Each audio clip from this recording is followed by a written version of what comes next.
ಮಲ್ಪೆ ಬಂದರಿನಲ್ಲಿ ಮೀನು ಕದ್ದರೆಂಬ ಆರೋಪದಲ್ಲಿ ವಿಜಯಪುರದ ಮಹಿಳೆಯೊಬ್ಬರನ್ನ ಮರಕ್ಕೆ ಕಟ್ಟಿ ಅಮಾನುಷವಾಗಿ ಥಳಿಸಿರುವ ಪ್ರಕರಣ ಇದೀಗ ರಾಜ್ಯದಾದ್ಯಂತ ಸುದ್ದಿಯಾಗಿದೆ. ಸದ್ಯ ಮಲ್ಪೆ ಪೊಲೀಸರು ಈ ಪ್ರಕರಣದ ತನಿಖೆಯನ್ನು ಮುಂದುವರೆಸಿದ್ದು, ಘಟನೆಗೆ ಸಂಬಂಧಿಸಿ ಮತ್ತೆ ಇಬ್ಬರು ಆರೋಪಿಗಳಾದ ಲೀಲಾ ಮತ್ತು ಪಾರ್ವತಿ ಸಹಿತ ಒಟ್ಟು 5 ಆರೋಪಿಗಳನ್ನು ಬಂಧಿಸಲಾಗಿದೆ. ಈ ಹಿಂದೆ ಇಬ್ಬರು ಮಹಿಳೆಯರು ಮತ್ತು ಪುರುಷ ಆರೋಪಿಯನ್ನ ಬಂಧಿಸಲಾಗಿತ್ತು.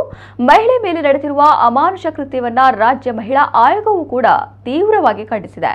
ಪ್ರಕರಣಕ್ಕೆ ಕಾರಣಕರ್ತರಾದವರ ವಿರುದ್ಧ ಸೂಕ್ತ ಕಾನೂನು ಕ್ರಮ ಕೈಗೊಂಡು ಸಮಗ್ರ ವರದಿಯನ್ನ ಅತಿ ಶೀಘ್ರದಲ್ಲಿ ಆಯೋಗಕ್ಕೆ ಸಲ್ಲಿಸುವಂತೆ ತಿಳಿಸಿದೆ.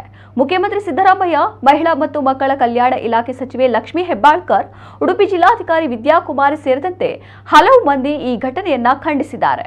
ಇನ್ನು ಈ ಹಲ್ಲೆ ಪ್ರಕರಣದ ಕುರಿತು ಸರಿಯಾಗಿ ಮಾಹಿತಿ ಸಂಗ್ರಹಿಸದ ಕಾರಣ ಮಲ್ಪೆ ಪೊಲೀಸ್ ಠಾಣೆಯ ಹೆಡ್ ಕಾನ್ಸ್ಟೇಬಲ್ ಸುರೇಶ್ ಮತ್ತು ಪೊಲೀಸ್ ಕಾನ್ಸ್ಟೇಬಲ್ ನಾಗರಾಜ್ ಅವರನ್ನ ಅಮಾನತು ಮಾಡಲಾಗಿದೆ ಎಂದು ಪೊಲೀಸ್ ವರಿಷ್ಠಾಧಿಕಾರಿ ಡಾಕ್ಟರ್ ಅರುಣ್ ಕುಮಾರ್ ಮಾಹಿತಿ ನೀಡಿದ್ದಾರೆ.